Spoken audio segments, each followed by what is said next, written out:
retroperitoneal cavity ហ្នឹងឬមួយក៏ enzyme របស់វាចេញមកហើយវា digest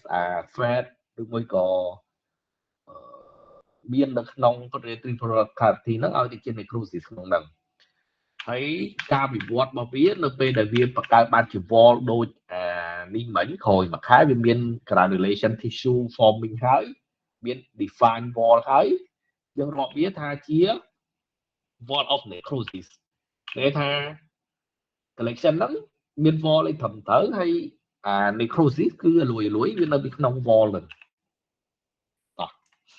ដូចត្រង់នេះអញ្ចឹងនៅពេលដែលក្រោយមួយខែ collection ហ្នឹងមានហើយយើងឃើញមាននៅក្នុង T2 sequence នេះអ្វីដែលជាសគឺជា fluid content នៅក្នុងហ្នឹងហើយខ្មៅដុំនេះគឺtissue necrosis ដែលវា necrosis អស់វានៅសាច់លួយពេញហ្នឹងអញ្ចឹងដូចនិយាយឡើងវិញវាគ្រាន់តែជា tissue លួយហើយវាចាប់ផ្ដើមមាន forming ជា wall ហ្នឹងឈ្មោះវាទៅជា wall of necrosis វិញហ្នឹងដល់ដល់ acute pancreatitis គឺមើលតែគឺមាននៅទៅពាត់ pancreas ឈ្មោះវា acute pancreatic fluid collection ចាំបើកាមេរ៉ាកាលណាដែលតាក់ទងជាមួយនឹង necrotizing pancreas ទឹកហ្នឹងគឺអាចជា tissue pancreas ដែលលួយនៅក្នុងហ្នឹងឬមួយក៏ enzyme ដែលវាហូរចេញមកវាធ្វើឲ្យfat peritoneal fat របស់យើងហ្នឹងវាលួយ necrosis ពេញហ្នឹងទាំងអស់ដែលនេះចឹងខ្មៅនេះគឺជា fat ហើយនេះជា represent ថានៅក្នុង pancreas necrotic pancreatitis fluid collection វាគឺ heterogen តែជំងឺនេះយើងមើលទៅវាអត់មានឃើញអត់មានឃើញ enhancement របស់ pancreas នេះមើលទៅ normal តែជាក់ស្ដែងនៅក្នុងfluid collection របស់វាយើងឃើញមាន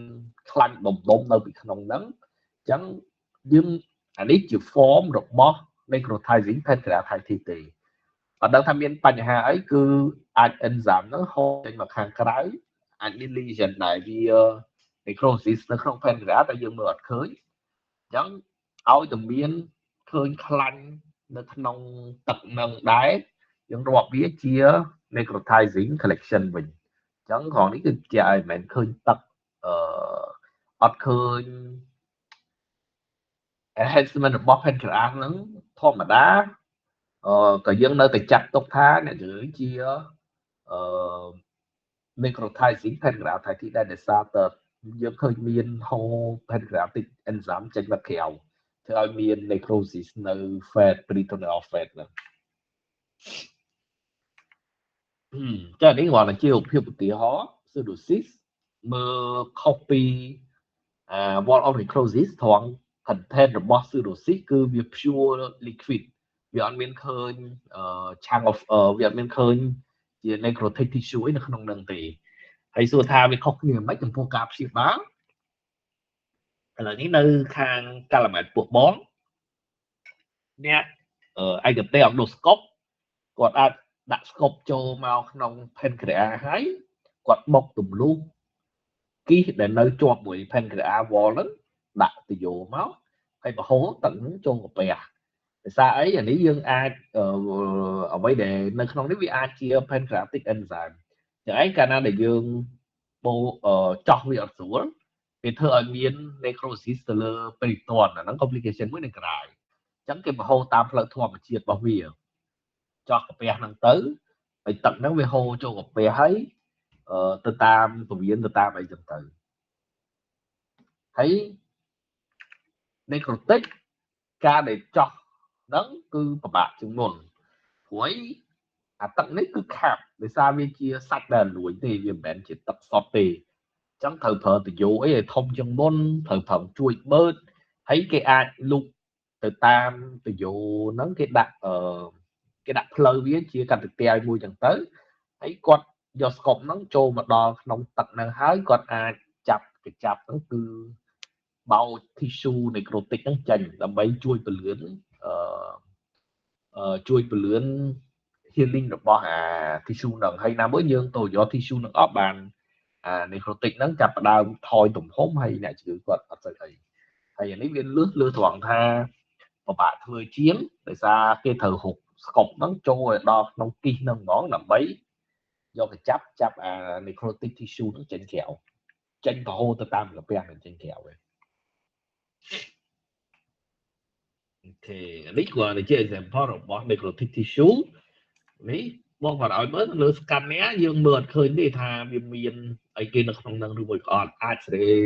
កន្ត្រៃតិចតួចទៅវាឃើញមានដូចរឿងអីប្លែកនៅត្រង់នេះវាដិនជាងអីធម្មតា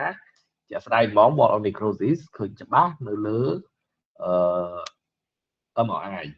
អញ្ចឹងធ្វើ MRI ចំណេញជាងបើសិនជាអ្នកជំងឺមានប្រវត្តិថាជា necrotizing pancreas ហើយណាមួយក៏ខាងគ្រូពេទ្យគាត់ចង់ដឹងអាទំហំ necrosis ហ្នឹងប៉ុណ្ណាដើម្បីគាត់ត្រូវចាត់ចែងធ្វើnecrosectomy មិនអញ្ចឹង complication មិញដូចនិយាយអញ្ចឹងថា cyst កាលណាតា cyst ពួកហ្នឹងមានចាប់ផ្ដើមមានខ្យល់នៅក្នុង cyst ជាសញ្ញាមួយរបស់ infected cyst ហើយវាមានបាក់តេរីបាក់អីចូលទៅបង្ករោគហើយធ្វើឲ្យទៅជា abscess ក្នុងហ្នឹងវិញតោះអញ្ចឹងតែនៅមួយ pancreatitis មានប៉ុណ្ណឹងសរុបមកវិញគឺ cost របស់ pancreatitis ឲ្យដឹងទៅយើងស្រុកខ្មែរវាមាន3ច្រើន stone លើសជាតិខ្លាញ់ហើយនឹងញ៉ាំអាកុល scan គួរតែចាប់ផ្ដើមធ្វើពី48ម៉ោងទៅ72ម៉ោងក្រោយពីមាន symptom មិនមែនអ្នកជំងឺដេកពេទ្យទេណារាប់ពីម៉ោងអ្នកជំងឺដែលមាន symptom យើងធ្វើ scan ក្រោយហ្នឹងដោយសារតែ4 12ម៉ោងជាទូទៅ scan ចេញ normal ធ្វើឲ្យយើង underestimate severity របស់អ្នកជំងឺគោលបំណងនៃការធ្វើ scan គឺដើម្បីរកបាល់កាសាស្កនេះចង់ដឹងថាតើ severity របស់អ្នកជំងឺអាចកម្រិតណាមាន complication ប្រមាណភាគរយមានអាចស្លាប់ប្រមាណភាគរយហើយ complication ដែលពិបាកគឺពួក pseudoaneurysm អានេះជាត្រូវការ urgent treatment ហើយបើមិនចឹងទេតបែក aneurysm ហ្នឹងគឺអ្នកជំងឺអាច shock ស្លាប់ប្រមាណនេះគិតក្រោយទៀតព្រោះអានេះ intervention ក្រោយហើយតតែមួយខែបើវានៅសល់ pseudocyst ឬមួយក៏ acute necrotizing collection ហ្នឹងបានមានការព្យាបាលរបស់វាក្រោយហ្នឹង specific អូខេចាំពេលអាមថៃទីបងមានប៉ុណ្ណឹងចូលទៅដល់បបិ ischemia ចឹងធ្លាប់ដឹងបបិ ischemia គឺពាក្យវាគឺមានន័យថាកង្វះអុកស៊ីហ្សែនទៅចិញ្ចឹមកាពះទៅចិញ្ចឹមពោះវៀនយើងពោះវៀនតូចពោះវៀនធំតែពោះវៀនតូចពោះវៀនធំវាចិញ្ចឹមដោយពួក mesentery artery ដោយ superior ហើយ inferior មួយចិញ្ចឹមខាងឆ្វេងមួយចិញ្ចឹមខាងស្ដាំចឹងទៅការស្ទះខ្វះអុកស៊ីហ្សែនទៅចិញ្ចឹមហ្នឹងវាអាចបណ្ដាលដោយស្ទះនៅ artery ឬមួយក៏ស្ទះនៅ vein ក៏រាប់បញ្ចូលដែរ vein នេះគឺពួក mesenteric vein ដែលហូរទៅថ្លើមទេចូលទៅ portal vein ហើយហេតុអីបានស្ទះ vein យើងរាប់ថាជាបបិ ischemia ដែរអញ្ចឹងដូចបងបញ្យល់ពីមេរៀន occlusion កាលណាដែលស្ទះ vein ធ្វើឲ្យឡើង pressure នៅកន្លែង capillary អញ្ចឹងឈាមពី artery មក pressure វាអាច exchange gas អីនៅម្ដុំ capillary ហ្នឹងបានទៀតទេអញ្ចឹងវាត្រូវចាល់មកក្រោយវិញអញ្ចឹងស្ទះ vein ក៏អាចធ្វើឲ្យមាន ischemia ដែរតែរូបភាពនៅក្នុង imaging វាខុសគ្នាត្រង់ខ្វះស្ទះនៅ artery ហ្មងបើ vein ហ្នឹងអត់ហើមទេបើស្ទះនៅ vein បើ vein ហើមនេះ etiology យើងអត់សូវជាសំខាន់ទេព្រោះច្រើនជាងគេហ្មងគឺតាក់ទងជាមួយ thrombus នៅក្នុង artery អញ្ចឹង CT scan វាតាក់ទងជាមួយនឹងtime ហើយនឹង COG etiology មានន័យថាអ្នកជំងឺដែល scan មកឃើញសញ្ញាអីខ្លះយើងដឹងថាស្ទះហ្នឹងយូរហើយអាចនឹងចិត្តធ្លាយឬមួយក៏ស្ទះហ្នឹងតែថ្មីទេហើយ etiology របស់វាដូចនិយាយបែបអញ្ចឹងថាបើយើងជាស្ទះនៅ artery អាចឃើញអីហើយស្ទះនៅ vein អាចឃើញអីអញ្ចឹង scanner ស្ទះនៅ artery ជាទូទៅយើងឃើញមានមួយ causal hypo enhancement hypo ខ្លាំងជាងស្ទះនៅ vein តែមើលពេលឧទាហរណ៍បានយើងសួរនិយាយដោយសារតើ contrast យើងពេលចាក់ចូលតាម artery ទៅហើយនៅពេលដែលស្ទះហើយវាអត់មាន contrast ណាចូលទៅចិញ្ចឹមមួយ causal របស់bowel wall នឹងទៀតទេអញ្ចឹងមួយ causal hypo enhancement គឺជាសញ្ញាតាក់ទងមួយស្ទះ artery ច្រើន pneumatosis intestinalis ហ្នឹងគឺ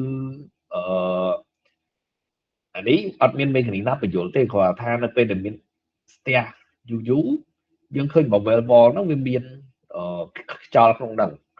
ហើយវិវត្តពីខ្យល់នៅក្នុង intestine ហ្នឹងអាខ្យល់ហ្នឹងវាជ្រាបតាម portal vein ទៅ mesenteric vein ហើយទៅ portal vein យើងឃើញមាន pneumatosis portalis មានន័យថាមានខ្យល់នៅក្នុងតាមវ៉ែនពកហើយបើសិនជាតាក់ទងជាមួយនឹងvenous etiology ស្ទះនៅវ៉ែនជាទូយើងឃើញមាន mural wall edema ហើយនិង fluid collection នៅតាមជុំវិញនៅជុំវិញsegment ដែលស្ទះវ៉ែននោះវាស្ទះយើងមើលទៅលើឧទាហរណ៍ដូចក្នុងនេះអញ្ចឹងយើងមើល segment ដែលក្រហមនេះធៀបនឹងកន្លែងដែលពណ៌បៃតងយើងឃើញពវៀននៅត្រង់នោះវាខ្មៅខ្មៅជាងកន្លែងអត់អីហើយកន្លែងខ្មៅនេះហើយបើយើងចាប់អារម្មណ៍ទៅលើ mural wall របស់វាហ្មងអត់សូវឃើញហ៊ីកប្រហែលទេជាងរបស់ពវៀនហ្នឹងមើលទៅវាស្ដើងអញ្ចឹងឃើញរូបភាពបែបនេះយើងគិតថាអ្នកជំងឺនេះគឺមាននៅ artery occlusion ដែរផ្ទុយពី venous occlusion យើងអាចឃើញmural wall edema អត់ទៅមួយសិនបាទចឹងឃើញសញ្ញាពី hypoenhancement នៅ intestine ដែលមានវាកន្លែងដែល artery responsible ទៅចិញ្ចឹមវា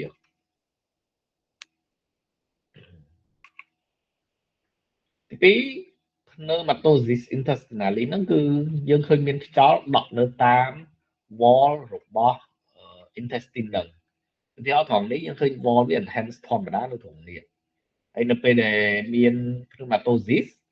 អ្វីដែលយើងឃើញពណ៌ខ្មៅនេះជា content នៅក្នុងពវៀនរបស់យើងហ្នឹងខ្យល់នេះគឺនៅក្នុង wall របស់ intestine អញ្ចឹងអានេះគឺជា wall របស់ intestine មួយហើយកុំរាប់នេះខ្យល់ស្អាតនេះនេះពវៀនsegment ផ្សេងទេអញ្ចឹងខ្យល់យ៉ាងដាច់ត្រង់នេះប៉ុណ្នេះជា segment មួយដែលមានocclusion artery occlusion ហើយមាន pneumatosis intestinalis ហើយវិវត្តពីpneumatosis នៅតាម intestine wall វាចូលទៅ portal vein ដោយសារតែ portal វាស្រូបឈាម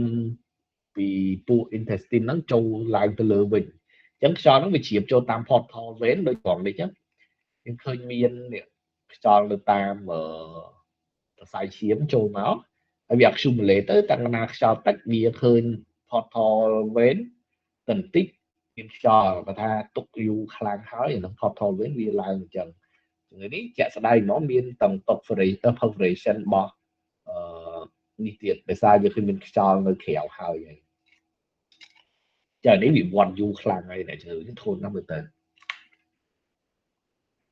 តើតើជាមួយ fluid infiltration នៅក្នុង artery ក៏វាអាចឲ្យមាន fluid infiltration ដែរតែនេះជាសញ្ញាមួយបន្តបន្សំទេវាមិនជាសំខាន់ទេfluid infiltration ហ្នឹងនៅក្នុងពោះយើងកន្លែងណាដែលឈឺវាច្រើនឲ្យឡើងដកទឹកហ្នឹងរហូតគាត់ថាមានកន្លែង fluid infiltration នៅត្រង់ណាវាទាញភ្នែកឲ្យយើងទៅប្រឹងមើលត្រង់ហ្នឹងទៅអាចនឹងឃើញ cause អីមួយឯងតែទៅ venous obstruction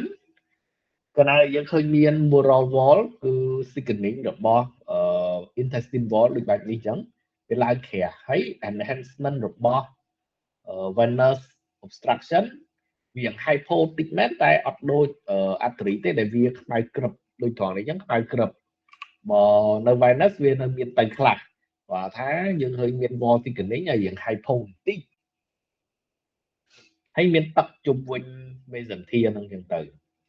ហ្នឹងដោយសារតែស្ទះនៅវ៉ែនវាឡើង pressure ចោលទៅក្រោ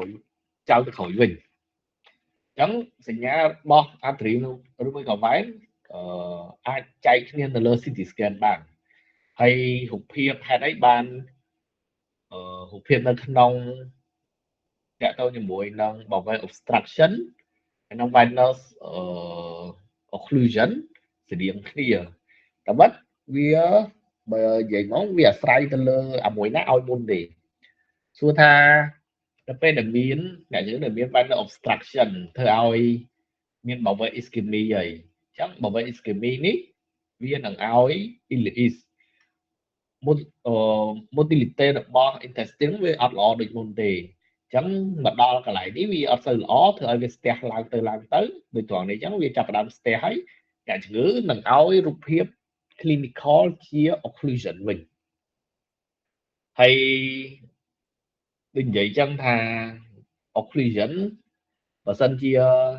occlusion នេះដោយសារតែស្ទះវ៉ែនទេអញ្ចឹងអ្នកជំងឺជាទូទៅមិនត្រូវការវះកាត់ទេឲ្យយើង treat ឲ្យវាត្រូវមកគាត់ថាត្រូវប្រើអង់ទីវ៉ាឡង់ដើម្បីរំលាយឈាមហ្នឹងអញ្ចឹងអ្នកជំងឺនេះអាច save ដោយមិនបាច់ការវះកាត់បានលុះត្រាណាតើយើងជួយអត់កើតថ្នាំជួយអត់កើតនឹងវាឲ្យចង់ថាវាឲ្យ ischemia អីហ្មងអានឹងបានយើងត្រូវការវះកាត់ដើម្បីកាត់អា segment ischemia នឹងចោលផ្ទុយពីបវេ obstruction ហើយឲ្យ ischemia វិញបវេ obstruction គឺដោយសារត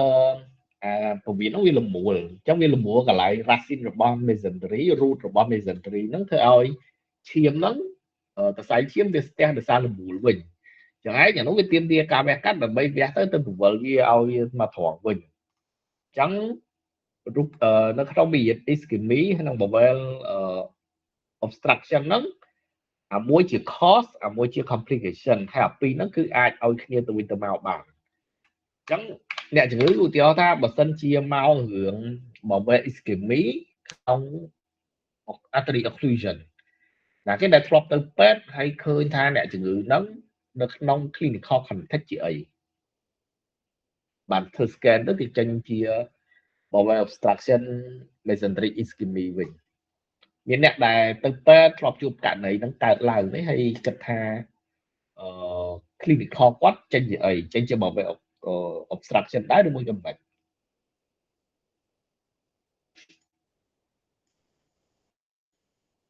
ដល់ណាគេទៅពេទ្យនេះធ្លាប់ឃើញ bowel ischemia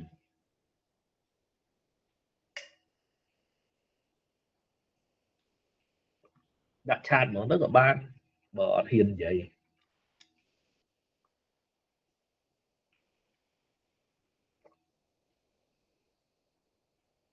មិនតែ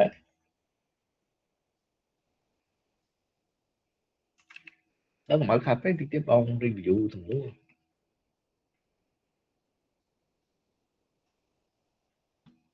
មានណាទៅពេទ្យធ្លាប់ជួបអត់បើវា ischemia ដូចជាមិនជារបស់មួយដែលកម្របានដែរទេខ្ញុំអត់ដែលជួបផងលោកគ្រូ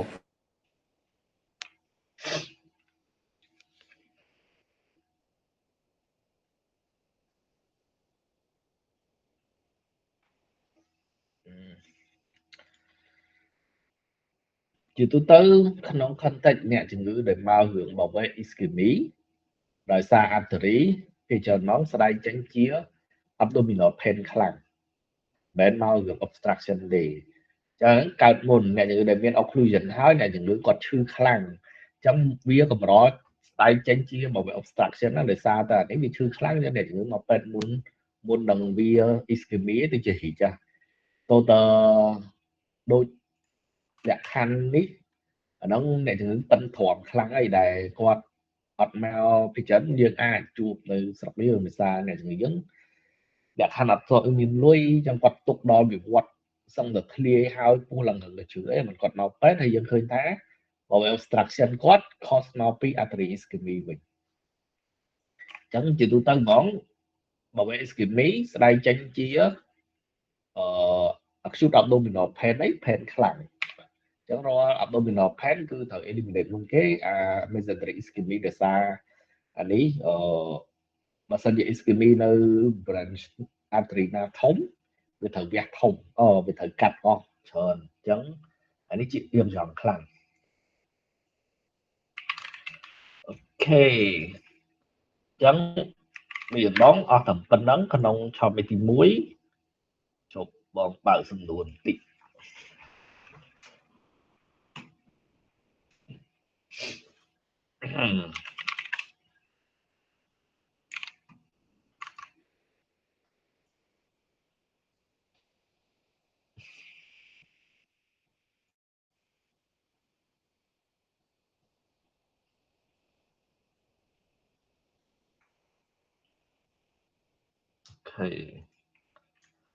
សំណួរបងតើតើជាមួយនឹងពេលចេញប្លុកបងសួរលក្ខណៈយ៉ាងស្រួលដែរទេ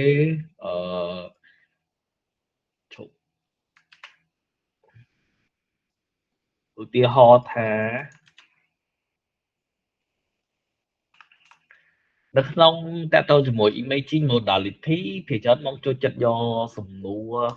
ថា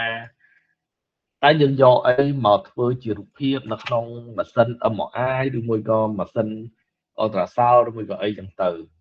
ត្រង់ហ្នឹងចម្លើយជា X-ray sound wave magnet មួយក៏អីចឹងណាអានេះ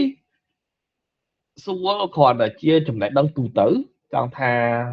បើសិនជាបងអូនឆ្លើយតើបងអូនរើសចម្លើយមួយណា material ណាដែលស្រូប X-ray ច្រើនជាងគេតោះរៀនការពីមានទី1ឆ្លើយទៅនេះមើលចេញប្រឡងជាក់ស្ដែងហី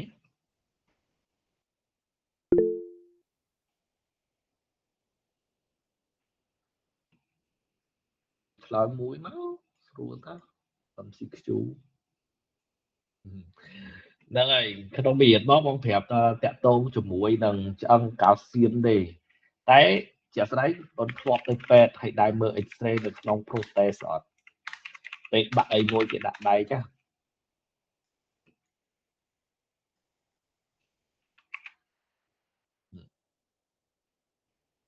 ហើយគាត់សំណួរវាមានវាប្រឆិតពីមេបន្តិចតែទាមទារការដែលយើងយល់អញ្ចឹង metal វាស្រូប X-ray ខ្លាំងជាងឆ្អឹងទៀតអញ្ចឹងហើយនៅពេលដែលយើងថតមើលដៃពេលក្រោយការវះកាត់អីអាដៃហ្នឹងវាសជាងទេប្រភេទសំណួរអញ្ចឹងហើយទីហោអានេះមួយទៀតដែរវាចំណុចទូចបានមើលអូខេនេះចប់ចឹងឧទាហរណ៍ឲ្យបងនិយាយមិញហ្នឹងថាឥឡូវបើសិនជា CT scan ដែលគេយកអីមកធ្វើជារូបភាពចឹងដូរទៅអានេះទៅ ultrasound យកអី MRI យកអី X-ray យកអីតោះចុះឥឡូវស្គាល់អីគេដែលជា unity Hounsfield ដែរអត់ហើយហ្នឹង unity Hounsfield unit ហ្នឹងឃើញនៅលើម៉ាស៊ីនអីដែលគេនិយាយ Hounsfield ហ្នឹង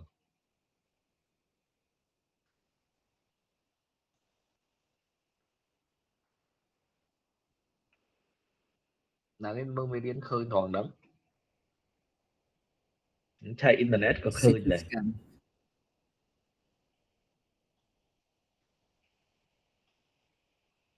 យ៉ាប់វាចាក់ទៅមួយ CT ចុះឥឡូវសំណួរបន្ទាប់ Hounsfield unit ហ្នឹងគេវាស់លើអីគេឈប់ហ្នឹងហើយដល់ពេលដែលយើងវាស់ Hounsfield unit រាល់ដងតើយើងបានព័ត៌មានប្រមាណ Hounsfield ហ្នឹងបញ្ជាក់ពីអីវាបញ្ជាក់ពីទម្ងន់បញ្ជាក់ពីម៉ាស់មៀតបញ្ជាក់ពីមៀតរបស់មួយឬមួយក៏បញ្ជាក់ពីល្បឿនរបស់សរសៃឈាមអាត្រីទៅនឹងបាន speed វាបាន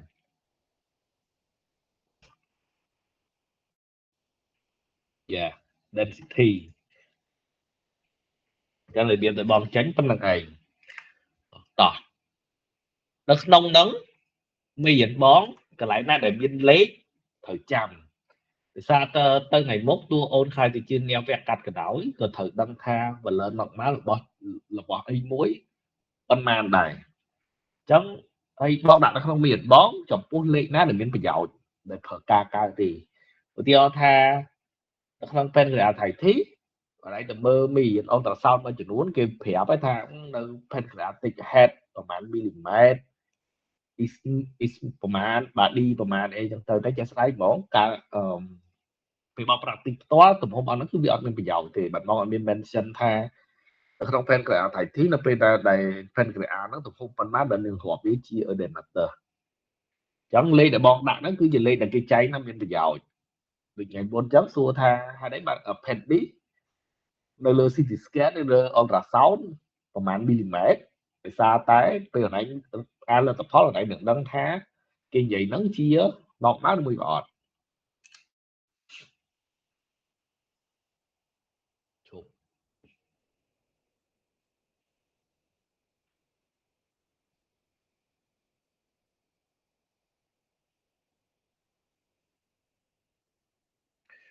hay sầm nua mà chừng nuốt bon này dây ẩm pin gold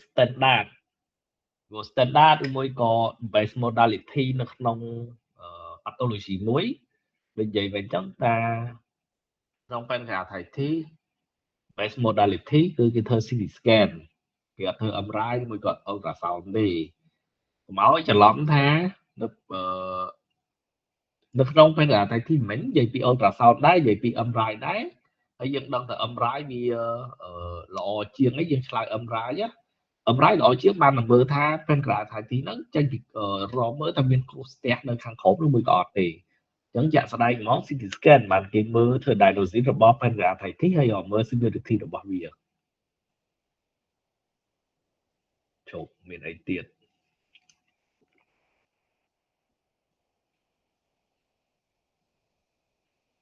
ok sum nấu ôi chung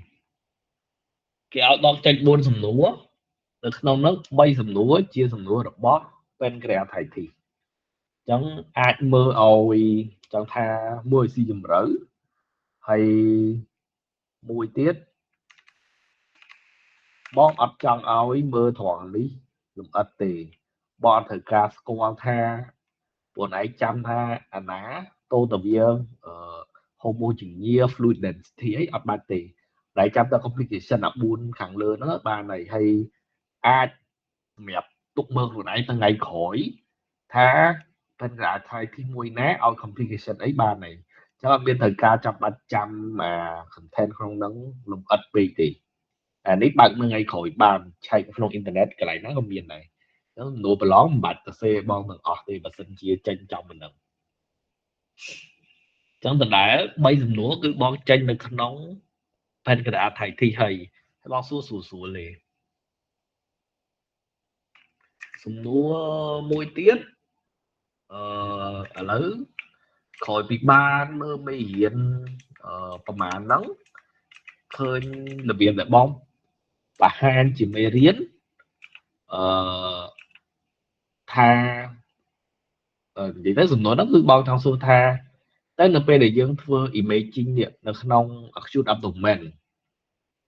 gỗ để trong thơ imaging nắng đầm bậy ấy không bây giờ bóp thì chắn bóng đại tha confirm diagnosis dân khơi miên clinical sign mình khá là cho làm clinical sign CT scan ultrasound MRI sáng như mình ấy là nó sẽ confirm diagnosis hay nó differential thì ở tha này chữ đề P present clinic máu còn là chia right lower quadrant pain dương thời kịch đo appendicitis thi chia đi vào cái lại thi rồi môi cò sa tăng dài thi ở dần tới cháu CT scan cứ P đều thơ bị chính cứ mưa phần lần Canada hơn appendicitis lắng chia appendicitis thi dần từ chuẩn cá sau tay ta chia appendicitis ta chạy sau đấy bia tranh ở liệt đầy spore ấy đôi môi có ectopic pregnancy ấy với nhà nắng vi chia differential diagnosis ấy cô bầm đón để bọn trong này khá kinh chật gỗ là dân thơ imaging là non acute abdomen chỉ tôi tới dân thơ confirm diagnosis hay năng differential diagnosis cái lại để chứ nó thoảng nè locate lesion với bà sư tên ha bọn đã thác đi vào cái lại thì confirm conclusion đã thơ đi vào cái lại tí bộ nó chọc mặt này ở đăng thân nơi khẩn lên khẳng với mới còn nơi khẩn lên khẳng đam phỏng hayกับพวกกาแฟกัดnó phải để cắt đi gặp cái lại thế tư cái cắt em bị cái lại tung mi mà chẳng tôi tờ đặng khang này cho bạc tiền đáng lâu cả lại đi gì ở buổi tiết rồi phải chọc này slide và bóp thì chấn vậy cái complication để sao tờ và sân chia nick khơi ấy tham gia complication off như tại buổi cạp chỉ bảo và phụ ổn chẳng role imaging nó không phải đi role imaging goal cứ mèo confirm hay được differential localized disease hay nắng họ mới tham biến complication of body disease lần nữa ok đó là một tí buồn true false bon bệnh tìm hiểu của bạn đó để sao bây giờ lao priếu của việc thời hạn sắp rồi đây hay năng mặt chính buồn dùng mặt chính cái ao tranh pi cu không mà cú vì miền buồn mặt chính chứ nè bọn ao nãy tình tính Balthazar score buổi bọn mặt chính CT scan khơi ấy ត្រូវនឹងបាត់ថាស្កអីគេហើយនឹងទី2តើតោជាមួយនឹងលេខនៅក្នុងដែលបងដាក់ដែរគាត់ឲ្យដឹងថាលេខប្រមាណសង់ទីម៉ែត្រជារបស់ normal របស់អីប្រមាណសង់ទីម៉ែត្រជារបស់ normal របស់អីហ្នឹងទៅមើលប៉ុណ្ណឹងទៅ matching ហ្នឹងអូខេចាំពេលដែលមើលមេរៀនឃើញកន្លែងណាមានលេខអីយើងអង្គុយទិញប៉ុណ្្នឹងឯងហើយណាហ្នឹងក៏វាត្រូវចាំទៅថ្ងៃក្រោយដែរព្រោះពេលដែល practice គេទៅសេមកថាទំហំប៉ុន្មានណែដឹងថាអ្នកយើងហ្នឹងគួរធ្វើអីឬមួយក៏ជា diagnosis ដែលណែគិតអត់ចឹងចំពោះ question មានប៉ុណ្ណឹងមិនដែរសួរចំចំនួនថាចំនួនណាដែលបងចេញប្រឡងហើយលោកបងបានប្រាប់អីតែជាក់ស្ដែងមានតែប៉ុណ្ណឹងចាំតិចតោះមានសំណួរអីគេអត់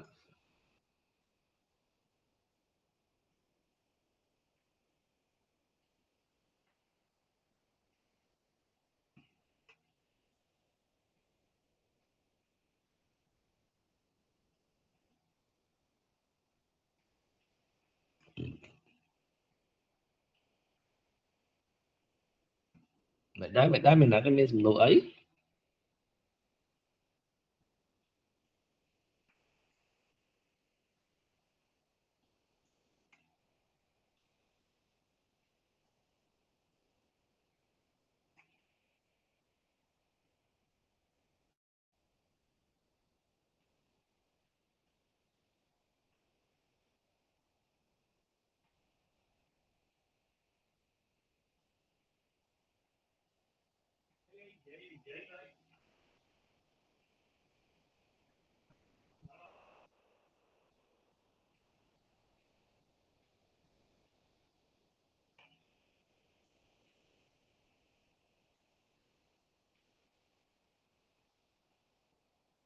មិនដែរស្ងាត់អត់មានណាគេ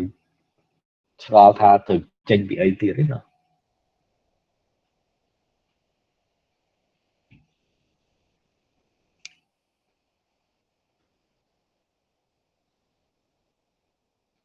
ោះអញ្ចឹងបងមានប៉ុណ្ណឹងក្នុងឆមាសទី1ហើយថ្ងៃសៅរ៍នេះបងរវល់អត់បានអាចទៅបរៀនទេទុកណាមួយទុកពេលឲ្យសម្រាប់មើលវាប្រឡងទឹកក្រោយមក